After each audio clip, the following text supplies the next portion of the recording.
مدنی مذاکرہ ہے شریعت کا خزینہ، اخلاق کا تہذیب کا طریقت کا خزینہ۔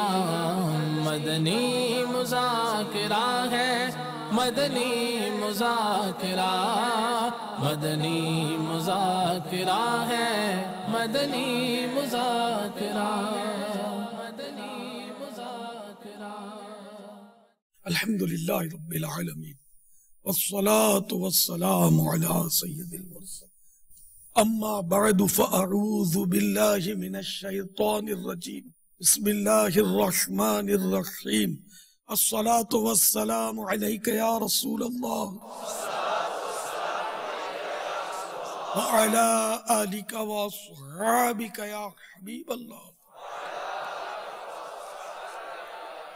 الصلاة والسلام علیک یا نبی اللہ وعلی آلک واصحابک یا نور اللہ۔ مکتبۃ المدینہ کے رسالے ضیاء درود و سلام کے صفحہ نمبر 14 پر ہے، فرمان سیدنا فاروق اعظم رضی اللہ تعالی عنہ ہے، بے شک دعا زمین و آسمان کے درمیان ٹھہری رہتی ہے اور اس سے کوئی چیز اوپر کی طرف نہیں جاتی جب تک تم اپنے نبی اکرم صلی اللہ تعالی علیہ وآلہ وسلم پر درود پاک نہ پڑھ لو۔ صلو علی الحبیب صلی اللہ تعالی علی محمد۔ آج محرم الحرام کی پہلی رات ہے۔ الحمدللہ یہ نیا سال مسلمانوں کا نیا سال ہے، فاروقی سال ہے، ہجری سن ہے۔ اللہ تعالیٰ یہ سال ہمارے لیے بابرکت کرے۔ پچھلے سال میں جو بھی خطائیں ہوئی، پچھلے سالوں میں، پچھلی ساری عمر میں، سب معاف اور معاف فرما دے۔ اور یہ سال بلکہ جتنے سانس باقی رہ گئے ہیں، اللہ کرے کہ ہم اسی کی اطاعت میں گزاریں، اس کے محبوب کی فرما برداری میں بسر کریں، آمین۔ بجاہ النبی الامین صلی اللہ تعالی علیہ وآلہ وسلم۔ صلو علی الحبیب صلی اللہ تعالی علی محمد۔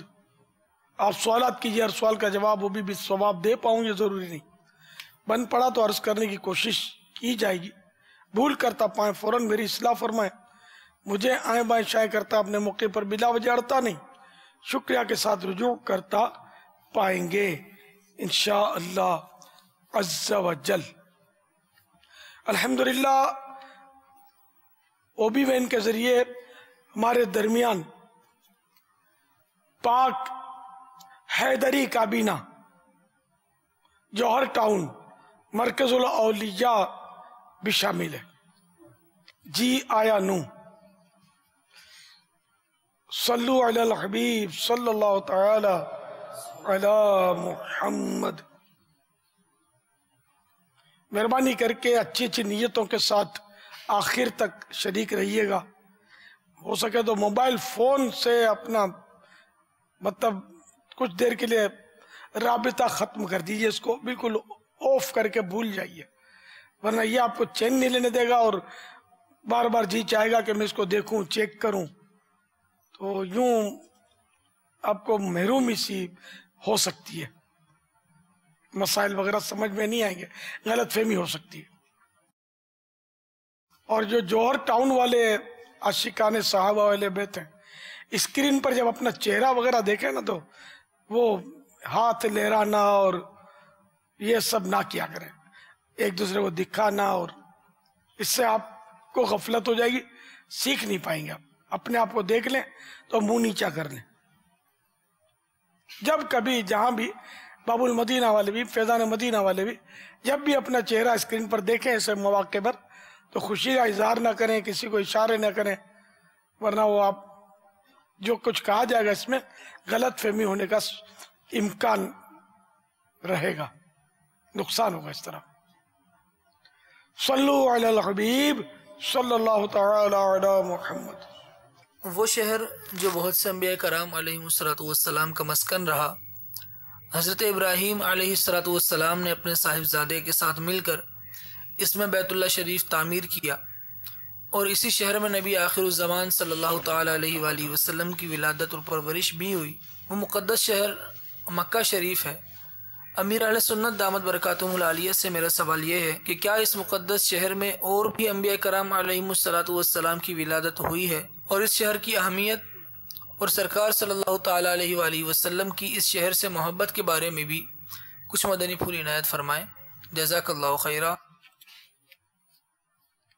الحمدللہ، میرے پیارے آقا میٹھے میٹھے مصطفیٰ صلی اللہ تعالی علیہ وآلہ وسلم کا شہر ولادت مکہ مکرمہ زادہ اللہ شرفہ و تعظیمہ ہے، اور دیگر کسی بھی نبی کی مکہ مکرمہ میں ولادت برتھ نہیں ہوئی۔ مکہ مکرمہ کے تعلق سے سیدنا ابراہیم خلیل اللہ علی نبینا وعلیہ الصلاۃ والسلام کی یہ دعا قرآن کریم میں ہے، وَإِذْ قَالَ إِبْرَاهِيمُ رَبِّ اجْعَلْ هَذَا بَلَدًا آمِنًا وَارْزُقْ أَهْلَهُ مِنَ الثَّمَرَاتِ مَنْ آمَنَ مِنْهُمْ بِاللَّهِ وَالْيَوْمِ الْآخِرِ۔ ترجمہ کنز الایمان۔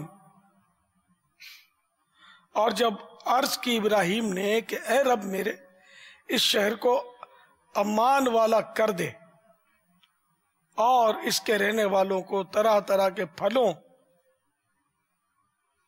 سے روزی دے، جو ان میں سے اللہ اور پچھلے دن پر ایمان لائیں۔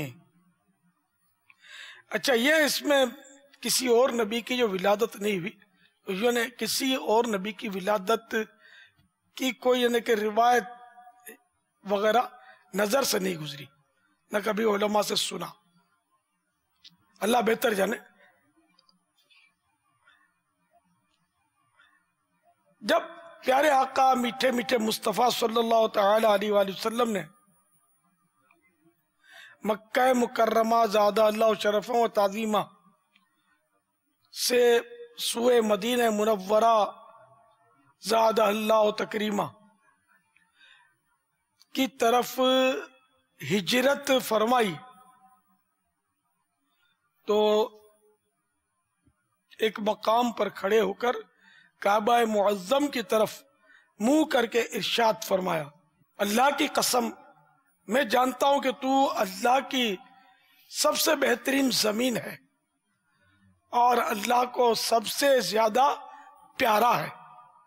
اگر تیرے رہنے والے یعنی کفار مکہ مجھے جانے پر مجبور نہ کرتے تو میں کبھی نہ جاتا۔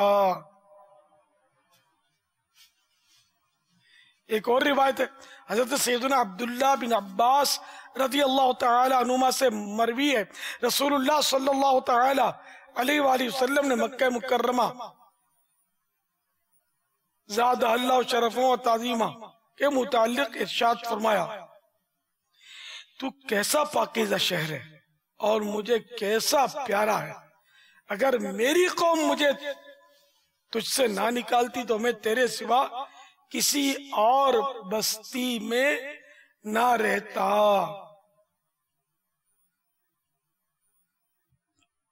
ایک اور روایت میں فرمان مصطفیٰ صلی اللہ تعالی علیہ وآلہ وسلم، زمین کو مکہ مکرمہ سے پھیلایا گیا، بس اللہ عز و جل نے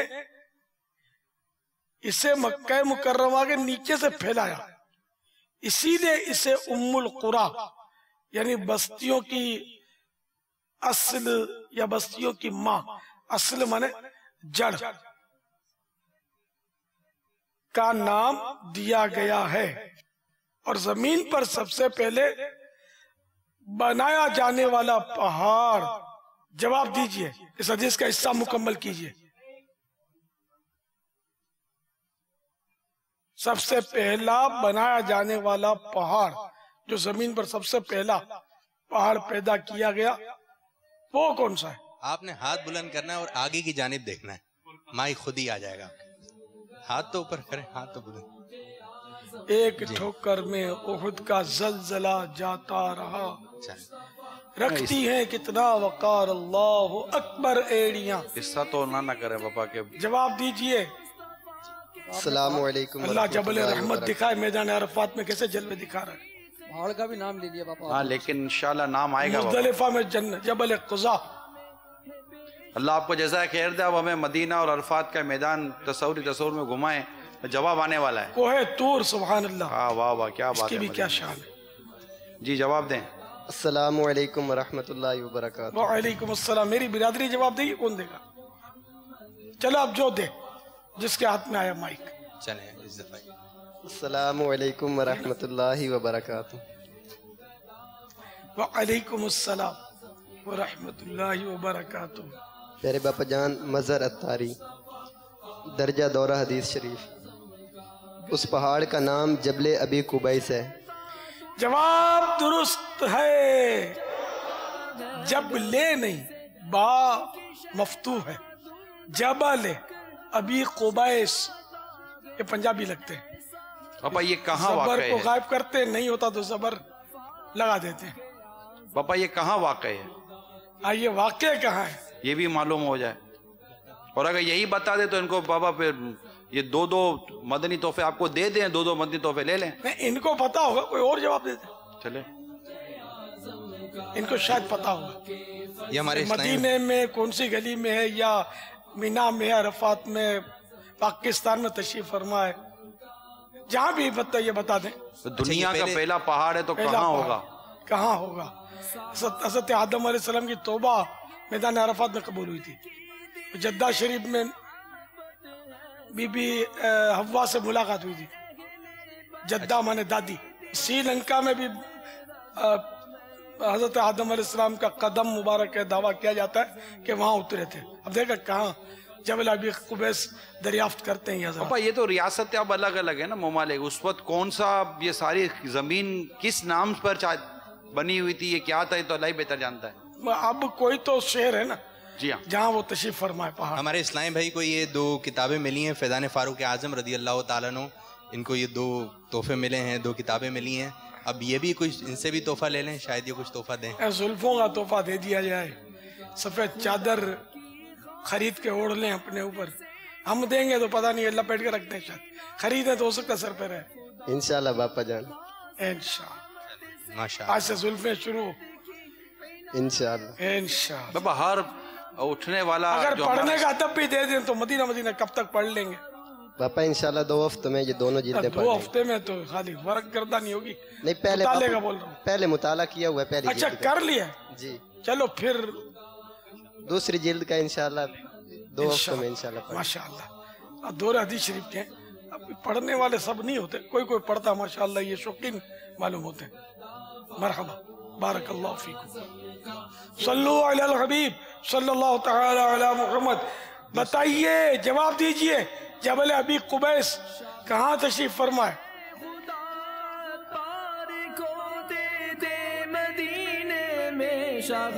جی جی السلام علیکم ورحمۃ اللہ وبرکاتہ۔ وعلیکم السلام ورحمۃ اللہ وبرکاتہ۔ محمد ارسلان اتاری، مجلس مدنی کورسز، مکہ شریف میں واقع ہے۔ جواب درست ہے۔ سبحان اللہ، سبحان اللہ۔ ہمارے اسلام بھائی کو بھی مدنی تحفہ دیا جائے گا انشاءاللہ عز و جل۔ وہ حدیث شریف کا الفاظ، اور زمین پر سب سے پہلے بنایا جانے والا پہاڑ جبل ابی قبیس ہے۔ بابا حجر اسود کو جبل ابی قبیس سے کوئی نسبت حاصل ہے؟ جی ہاں، جنت سے جب یہ تشریف لایا نا تو یہاں سب سے پہلے یہیں تشریف لایا، وہ تشریف فرما رہا جب تک رب نے چاہا. اس وقت یہ سفید تھا، پھر لوگوں کے گناہوں کی وجہ سے یہ کالا ہو گیا. تو اب یہ کالا پتھر، حجر اسود کے معنی ہے کالا پتھر. پہلے حجر ابیض سفید پتھر تھا. یہ صلو علی الحبیب صلی اللہ تعالی علی محمد. امیر رسول اللہ سے عرض ہے کہ آپ کو نیا سال مبارک ہو، اور اس سال جو مدینہ شریف میں چاند نے حاضری دی ہے تو اس کے بھی کچھ مناظر ہیں ہمارے پاس کہ مدینہ شریف میں جو چاند نظر آیا ہے. سبحان اللہ. اور ایک ہمارے مدنی منی کی کال آئی ہوئی ہے، وہ مبارکباد آپ کو دے رہے ہیں، تو وہ کال بھی ہم چلا رہے ہیں اور اس کے اوپر جو مناظر ہیں وہ مدینہ ہلال مدینہ کے ہیں. ماشاء. میرا نام حسن رضا اتاری ہے، میں سردار آباد فیصلہ آباد سے بات کر رہا ہوں. پیارے پیارے باپا جان، آپ کو نیا اسلامی سال مبارک ہو. خیر مبارک. پیارے باپا جان، اب نیا سال شروع ہو چکا ہے، ہمیں کچھ ارشاد فرمائیے کہ ہم نیا سال اب کیسے گزاریں. اللہ.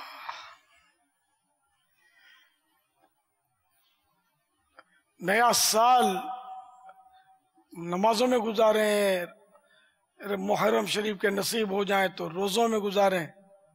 محرم شریف کے روزے جتنے رکھ سکیں، کہ روزوں کے اس کے اپنے فضائل ہیں. حرمت والا مہینہ ہی ہے، تو اس کی جتنی تعظیم کریں گے کم ہوگی انشاءاللہ. گناہوں سے سچی توبہ کر کے آئندہ گناہوں سے بچنے کا عہد کریں اس سال. یعنی کہ یہ ہیپی نیو ایئر جو لوگ مناتے ہیں شرابیں پی کر اور فائرنگیں کر کے، دیکھو مسلمان کس شان سے ہیپی نیو ایئر مناتے ہیں. آج مسلمانوں کا ہیپی نیو ایئر ہے. الحمدللہ اللہ کا شکر ادا کر کے منا رہے ہیں، مدنی مذاکرے میں منا رہے ہیں. الحمدللہ ذکر صحابہ و اہل بیت کر کے منا رہے ہیں اللہ کی رحمت سے. حضرت سیدنا عبداللہ بن ہشام رضی اللہ تعالیٰ عنہ فرماتے ہیں جب کوئی مہینہ یا سال آتا تو صحابہ کرام علیہم الرضوان اس دعا کو ایسے سیکھتے جیسے قرآن کریم کو سیکھتے ہیں. وہ دعا یہ ہے: اللہم ادخلہ علینا بالامن والایمان والسلامت والاسلام والرضوان من الرحمن وجوار من الشیطان. صلو علی الحبیب صلی اللہ تعالی علی محمد. 2 کالز. میں صابر رضا اتاری تلہار شہر سے عرض کر رہا ہوں. یا سیدی، میرا یہ سوال ہے کہ یکم محرم الحرام سے لے کر 10 محرم تک عوام میں یہ مشہور ہے کہ گانے باجے فلمیں ڈرامے نہیں بیچے جاتے. 10 محرم کے بعد یہ سلسلہ عام ہو جاتا ہے، اس کی کیا فضیلت ہے؟ میرا نام محمد جنید اتاری ہے. محرم الحرام شروع ہو چکا ہے، ہو سکے تو اس کے کچھ فضائل بتا دیں. یہ دوسرا جو سوال تھا اس میں تو محرم کا تلفظ ماشاءاللہ صحیح لیا، لیکن ہم عوام الناس جو ہے نا یہ محرم کو محرم بولتے ہیں. محرم آ گیا، یہ محرم نہیں ہے، محرم محرم محرم. یہ 1 سے 10 تک گانے باجے جو نہیں سنتے، چلو ایک گناہ سے بچتے ہی ہیں، ورنہ یہ کہ ایسا تو ہے نہیں کہ محرم سے پہلے گانے باجے جائز ہو جائیں اور 10 دن کے بعد پھر جائز ہو جائیں. تو یہ سارا ہی سال ناجائز ہے، رات ہو یا دن، ہر وقت یہ گانے باجے یہ گناہ اور گناہ ہے. تو ان سے تو بچنا جنہوں نے اب تک سنا، اب وہ نیا سال ہے وہ توبہ کر رہے ہیں، سچی توبہ کر رہے ہیں، اور یہ عہد کریں کہ اب آئندہ کبھی بھی نہیں سنوں گا گانے باجے، تلاوت قرآن سنوں گا، نعت پاک کے مصطفیٰ سنوں گا انشاءاللہ، مدینے کی باتیں سنوں گا، مدنی مذاکرے سنوں گا، مدنی چینل پر جو سلسلے ہوتے ہیں یہ دیکھوں گا اور سنوں گا انشاءاللہ۔ تو گانے باجے سننے ہی نہیں چاہیے، یہ گناہ ہے۔ دوسرا یہ کہ وہ فضائل کے تعلق سے مدنی پنج سورہ جو کہ مکتبۃ المدینہ کی ایک کتاب ہے، اس میں صفحہ نمبر 315 سے محرم الحرام کے فضائل وغیرہ شروع ہوتے ہیں جو کچھ صفحوں تک پھیلے ہوئے۔ حضرت سیدنا ابو ہریرہ رضی اللہ تعالی عنہ سے روایت ہے، حضور اکرم نور مجسم شاہ بنی آدم رسول محتشم شافع امم صلی اللہ تعالی علیہ وآلہ وسلم فرماتے ہیں رمضان کے بعد محرم کا روزہ افضل ہے، اور فرض کے بعد افضل نماز صلاۃ اللیل یعنی رات کے نوافل ہے۔ طبیبوں کے طبیب اللہ کے حبیب حبیب لبیب صلی اللہ تعالی علیہ وآلہ وسلم کا فرمان رحمت نشان ہے، محرم کے ہر دن کا روزہ ایک مہینے کے روزوں کے برابر ہے۔ واللہ تعالی اعلم ورسولہ اعلم عز وجل وصلی اللہ تعالی علیہ وآلہ وسلم۔ صلو علی الحبیب۔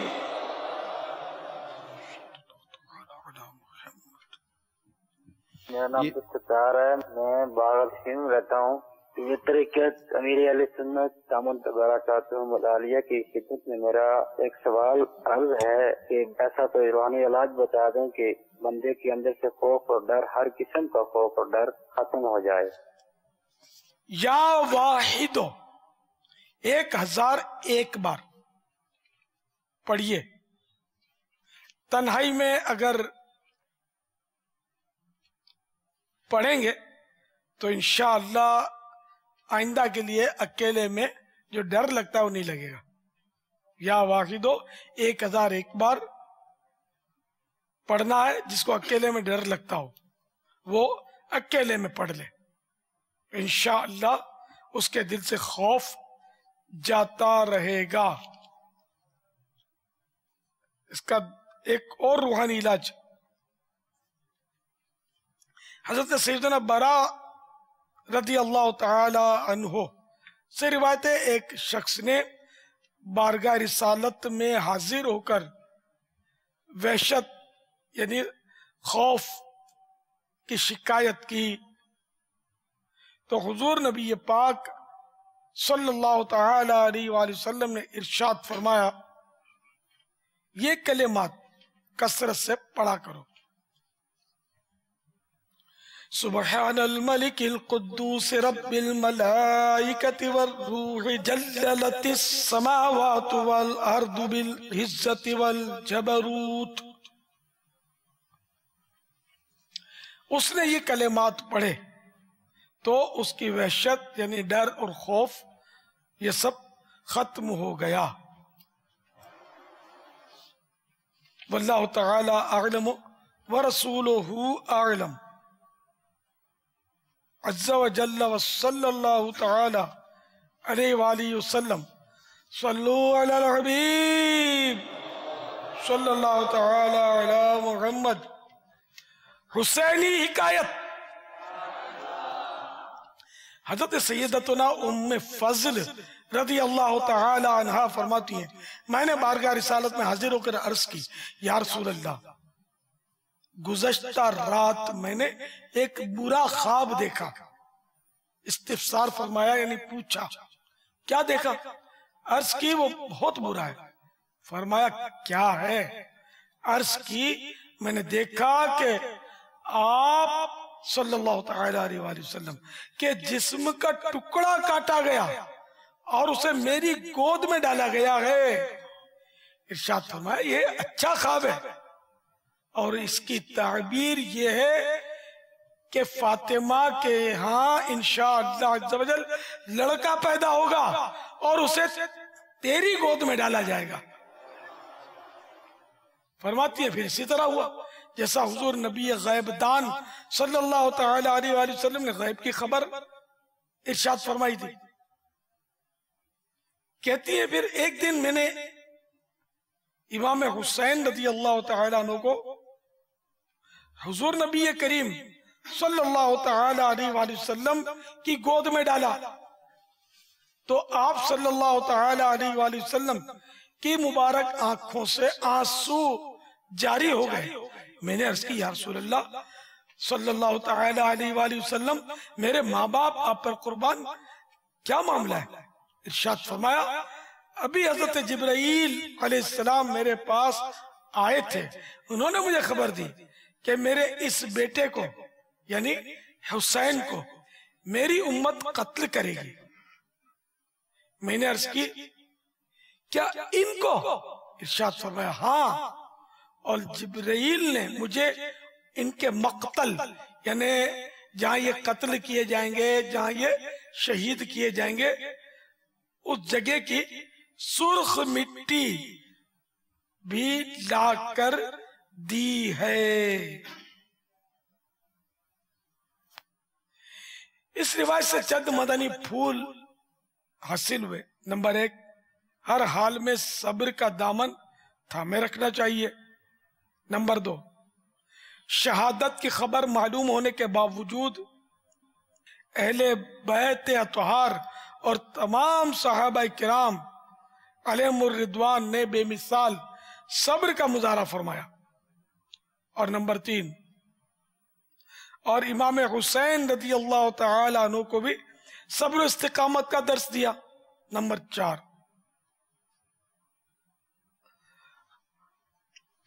حضور نبی غیب دان صلی اللہ تعالی علیہ وآلہ وسلم کا علم غیب بھی ثابت ہوا کہ کئی سال بعد ہونے والے واقعے کی خبر پہلے سے دے دی اور یہ بھی بتا دیا کہ میرا نواسا حسین شہید ہوگا.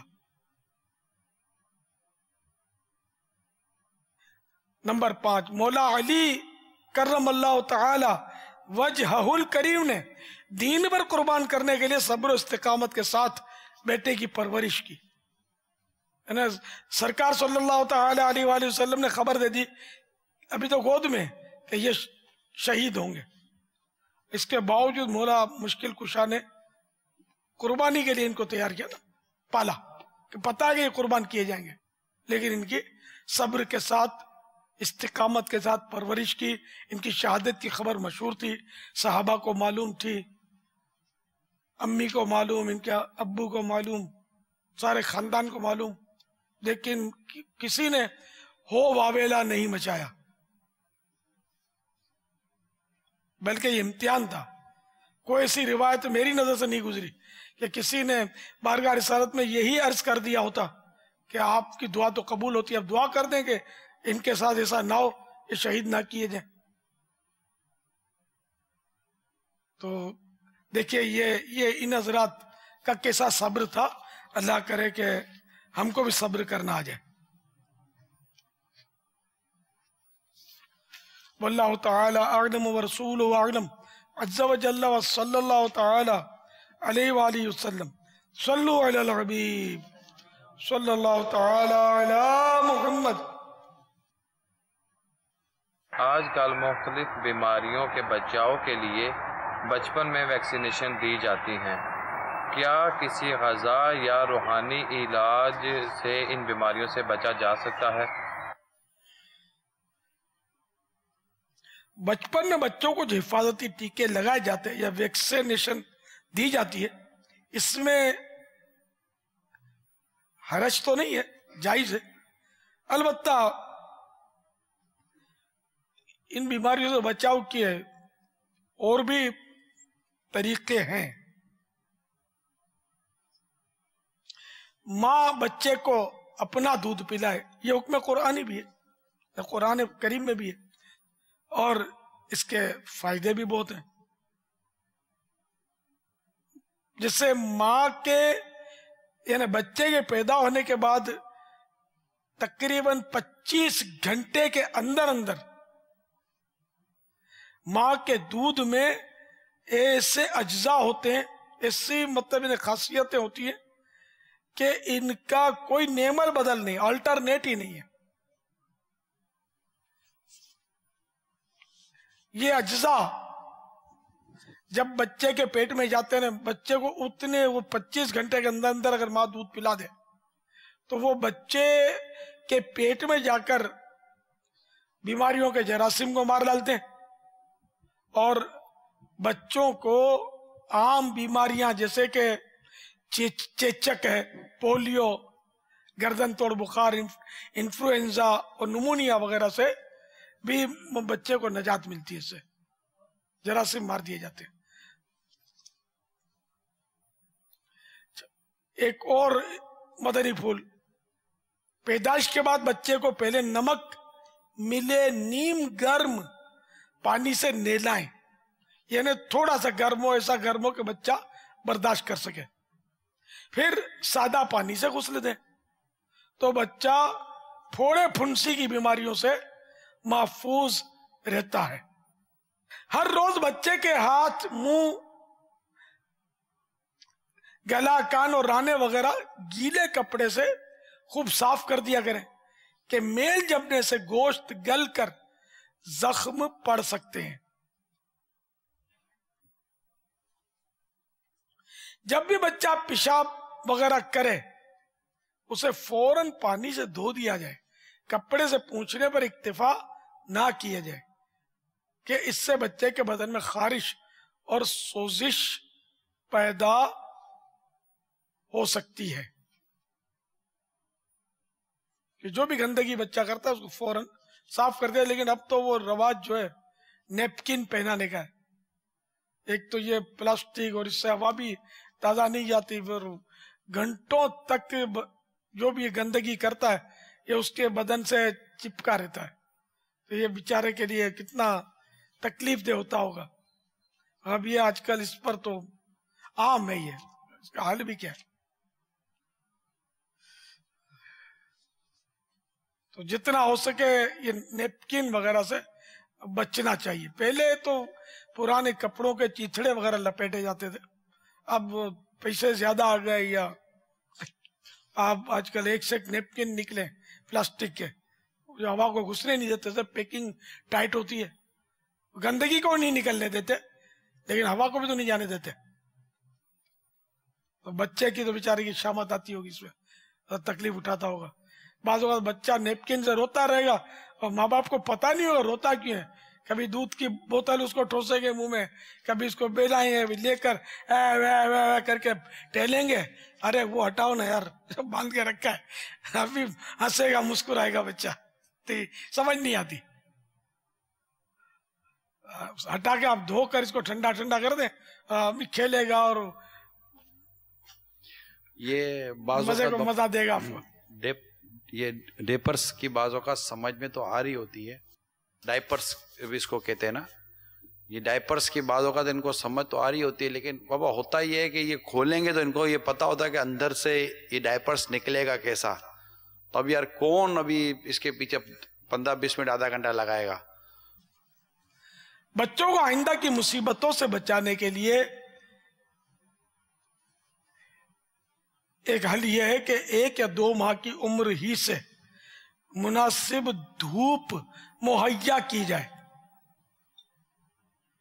نیز 4 ماہ کی عمر سے غذا میں انڈے کی زردی بھی استعمال کروائی جائے. اور دھوپ میں تو بچے کو ڈالنا چاہیے. آج کل جو یہ آپریشن ہو رہے ہیں نا، آپریشن سے بچے آ رہے ہیں، تو اس کی ماں جو ہوتی ہے وہ بھی اس دھوپ نہیں ملی ہوتی، تو اس لیے اس کی جو جس ہڈی پر پیٹ کے اندر بچہ ہوتا ہے نا، لیٹتا ہے، وہ ہڈی سکڑ جاتی ہے دھوپ نہ ملنے کی وجہ سے. تو یوں کوئی ترکیب اس کے آؤٹ ہو جاتی ہے جس سے وہ آپریشن کر کے بچہ نکالا جاتا ہے.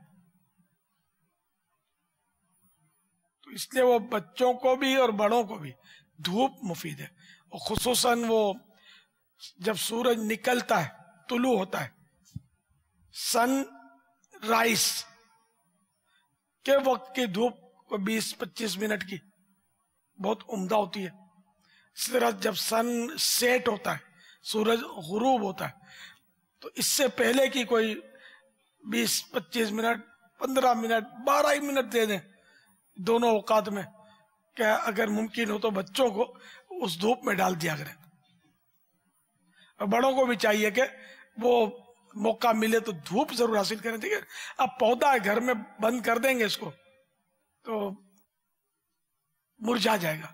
تو دھوپ چاہیے نا. انسان بھی ایک پودا نما بدن، اس کو بھی دھوپ چاہیے، تازہ ہوا چاہیے. لیکن اب یہ کہ گھر کے دروازے کھڑکیاں بند کر دی جاتی ہیں، پھر کارپیٹ بچھے ہوتے ہیں، طرح طرح کے جراثیم جو جذب کرتے رہتے ہیں. دھلتے دھلاتے تو ہیں یا نہیں آپ کو پتا ہوگا. پھر ایسی ہوتا ہے، اس کو ٹھنڈک دے کر جراثیم کو خوب پرورش کی جاتی ہے. پھر ساتھ میں وہ جراثیم کا کارخانہ بھی اسی کمرے میں ہوتا ہے، اٹیچ باتھ. سہولت تو بہت ہے لیکن یہ کارخانہ جراثیم کا. تو اس میں یہ گندگیاں ہوتی ہیں تو جراثیم ہوتے ہیں. پھر ان میں مخصوص قسم کے خبیث جن رہتے ہیں، لیٹرین میں اس میں رہتے ہیں، یہ گندے ہوتے ہیں، گندگی میں پڑے رہتے ہیں. تو جو جاتا ہے اس سے پھر وہ اندر اگر بسم اللہ پڑھے بغیر جاتا ہے تو پھر اس کے ستر وغیرہ سے کھیلتے ہیں، کبھی تکلیفیں بھی دے دیتے ہیں. تو اسی لیے وہ بسم اللہ کم از کم پڑھ لیا جائے استنجا خانے میں جاتے وقت. ظاہر نصیب یہ دعا بھی یاد کر لی جائے، اللہم انی اعوذ بک من الخبث والخبائث. یہ دعا بخاری شریف کی ہے اور اس کا ترجمہ بہار شریعت جلد اول صفحہ نمبر 406 کے حاشیے میں یہ لکھا ہے، اے اللہ میں تیری پناہ مانگتا ہوں پلیدی اور شیاطین سے. تو شیاطین یہ شیطان کی جمع ہے، اور شیطان شریر جن کو بولتے ہیں. میں دعا کہاں آتی ہے؟ بسم اللہ پڑھنا ہی نہیں آتی، دعا کون یاد کرے؟ تو پھر بیچارے ظاہر بعض پریشانیاں بھی اٹھاتے ہیں. اللہ محفوظ رکھے، ہم کو امتحان میں نہ ڈالے. اب گھر میں جب جنات کا وہ بسیرا کر رکھا ہے، اس کا کارخانہ رکھا ہے، وہ دعا یاد کر لیجیے، دعا پڑھ کے اندر جائیں، تو دعا پڑھ کے نکلے. غفرانک یعنی باہر نکلے، جب استنجا خانے میں داخل ہو تو پہلے باہر کھڑے ہو کر دعا پڑھ لیں، بسم اللہ الرحمن الرحیم. نہیں، صرف اتنا پڑھیں تو بھی کافی ہے، بسم اللہ یہ بھی کافی ہے، لیکن بہتر یہ کہ اس طرح پڑھیں، بسم اللہ اللہم انی اعوذ بک من الخبث والخبائث. اچھا، پھر جب فارغ ہو کر نکلیں، اب یہ دعا پڑھ کے پہلے الٹا پاؤں استنجا خانے میں رکھیں، اور جب فارغ ہو لیں تو سیدھا پاؤں رکھ کر پورے باہر آ جائیں. اب یہ دعا پڑھیں، غفرانک الحمدللہ الذی اذہب عنی الاذی وعافانی. اور دونوں بار اول آخر درود شریف بھی دعا کے پڑھنا چاہیے. تو انشاءاللہ اس کی برکتیں حاصل ہوں گی. اب یہ کہ یاد نہیں ہے تو اس کے اسٹیکر ملتے ہوں گے دکانوں میں. تو یہ استنجا خانے کے باہر جو قریب ترین دیوار ہو، جہاں آپ کی جاتے وقت اور نکلتے وقت نظر پڑتی ہو، تو وہاں اس اسٹیکر کو لگا دیں، تو انشاءاللہ وہ یاد ہو جائے گی آپ کو. بار بار پڑھتے رہیں گے تو جذبہ ہوگا، سیریس ہوں گے آپ تو یہ سب یاد ہو جائے گا. نوٹیں گننا بھی نہیں آتی تھی، کیسے یاد رہ گئی ہیں؟ نوٹ بھلے کتنا ہی اس کو موڑ چوڑ دے، آپ بول رہے ہیں یہ تو 5000 کا نوٹ ہے، یہ 1000 والا ہے، پہچان لیتے نا، مڑی چڑی ہوئی نوٹ بالکل چھپی ہوئی. یہ سب یاد رہتا ہے، دعائیں یاد نہیں ہوتی اپنے کو. کہ نوٹوں میں ہم سیریس ہیں، دعاؤں میں سیریس نہیں ہے. انشاءاللہ سیریس بنیں گے تو دعائیں یاد ہو جائیں گی انشاءاللہ. مدنی قافلوں میں سفر ماشاءاللہ ایک تعداد ہے جو ماہ محرم الحرام میں بھی سفر کرتی ہے، تو یہ مدنی قافلوں میں سفر کی برکتوں سے کافی دعائیں یاد ہو سکتی. تمام عاشقان صحابہ اور اہل بیت محرم الحرام کے مدنی قافلوں میں سفر کی نیت رکھی ہے. اس کی تاریخ بھی لیتے ہیں، لیکن میں چاہوں گا کہ امیر سنت نے باپا یہ آپ نے سورج غروب ہوتے وقت جو مدنی منع اور مدنی منیوں کو دھوپ وغیرہ کے حوالے سے جو ارشاد فرمایا، اس میں ایک چھوٹی سی وہ تشویش ہے، اگر اس سے آپ نجات عطا فرما دیں کہ غروب آفتاب مغرب کے وقت بچوں کو باہر نکالنے سے منع کیا گیا ہے. تو دھوپ دینے کے حوالے سے بچوں کو چھت پر لے جانا یا اس طرح کا اگر کوئی ہوگا غروب آفتاب کے وقت یا مغرب کے وقت یا غروب آفتاب کے بعد منع ہے، یہ تھوڑی کنفیوژن ہو رہی ہے، تو اس میں اس کا کیا حل ہے؟ غروب آفتاب کے بعد بچوں کو باہر نہ نکالیں. ٹھیک ہے، گھر کے اندر دھوپ آتی ہے تو اس میں وہ بھی غروب آفتاب سے پہلے دھوپ ہوتی ہے. ٹھیک ہے، غروب جب سورج ہو جاتا ہے تو دھوپ کہاں ہوتی ہے؟ مطلب مغرب کے بعد کی یہ احتیاط ہے نا. جی ٹھیک ہے. صلو علی الحبیب صلی اللہ تعالی علی محمد. میرا نام یاسر نثار ہے. میرا امیر اہل سنت سے یہ سوال ہے کہ عطر لگانا سنت ہے، عطر کے کیا کیا فوائد ہے؟ اللہ اللہ، سنت ہونے کے ساتھ ساتھ عطر کے فوائد بھی ہیں. سنت کی نیت سے لگائیں گے تو سنت کا ثواب ملے گا، نیت نہیں کریں گے ثواب کہاں سے ملے گا؟ حضرت سیدنا امام شاعبی علیہ رحمت اللہ الولی فرماتے ہیں اچھی خوشبو عقل بڑھاتی ہے. امیر المؤمنین حضرت سیدنا علی المرتضی کرم اللہ تعالی وجہہ الکریم فرماتے ہیں نرگس کو سونگھو. ایک پھول، ایک قسم کا پھول ہے خوشبودار، نرگس کو سونگھو اگرچہ سال میں ایک مرتبہ ہی صحیح، کیونکہ دل کی ایک حالت ایسی ہے جو نرگس کو سونگھنے سے ہی جاتی ہے.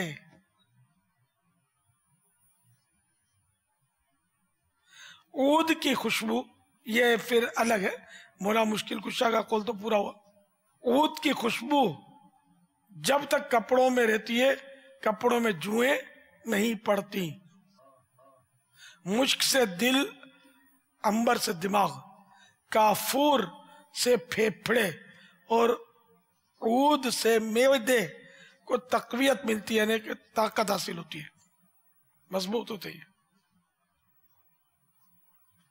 مشک و عنبر کی مخلوط خوشبو یعنی اس کا کمپاؤنڈ، مشک اور عنبر ملا ہوا جو عطر ہو تو یہ خوشبو نزلے کے لیے مفید ہے. سندل سے سوجن ختم ہوتی ہے. حضرت سیدنا احنف بن قیس رحمت اللہ تعالی علیہ فرماتے ہیں مشک سونگنے سے دل زندہ ہوتا ہے، یعنی اس سے دل کو طاقت ملتی ہے. اب ظاہر ہے کہ یہ خوشبوئیں جو ہیں یہ اب ملیں گی کہاں؟ آج کل تو کیمیکل کی خوشبوئیں ہوتی ہیں، بالکل ویسے ہی ہوتی ہیں. تو اصل ملے تو یہی سمجھ میں آتا ہے کہ پھر ان کے فوائد بھی حاصل ہی ہوں گے. اور نقلی خوشبو ملے گی تو نزلہ بند کرنے کے بدلے ہو سکتا ہے نزلہ کھول کے رکھ دے. اور آپ بولو گے یار ہم نے تو مدنی مذاکرہ میں یوں سنا تھا، یہ الٹا ہو گیا. تو آپ نے جو سنا تھا وہ صحیح تھا، کیا وہ غلط ہے، غلط کیا ہے. اصل عود اور یہ اصل خوشبو ہے. اب تو کتابوں میں ان کے نام رہ گئے، اب کہاں سے لائیں؟ مشک تو ہرن سے حاصل ہوتا ہے، یہ کہاں سے لائیں گے؟ اب کیمیکل سے بنتا ہے. اصل مشک بھی مل سکتا ہے لیکن پھر یہ اصل مشک جو ہے نا یہ پنساریوں کے ساتھ، کوئی دیانتدار ایماندار پنساری ہو نا، دیسی دوائیں بیچنے والا جو دواؤں میں پڑتا نہیں تو یہ وہاں سے مل سکتا ہے، لیکن یہ خوشبو نہیں دے گا نا. اس کو پھر خوشبو کھولنے کے لیے پھر کو مزید اس کی ٹیکنیک ہوتی ہوگی. تو اللہ بہتر جانے. ہے مشکل کام کہ اصل خوشبو کی فراہمی اب بہت مشکل ہے، بہت ہی مشکل ہے. واللہ تعالی اعلم ورسولہ اعلم عز وجل وصلی اللہ تعالی علیہ وآلہ وسلم. صلو علی الحبیب صلی اللہ تعالی صلی اللہ علیہ وسلم. حضور آپ کو عطار بھی کہا جاتا ہے، عطر کی بات چلی ہے اور عطر کا کاروبار کرنے والے کو بھی عطار کہا جاتا ہے. کیا آپ عطار اسی نسبت سے ہیں؟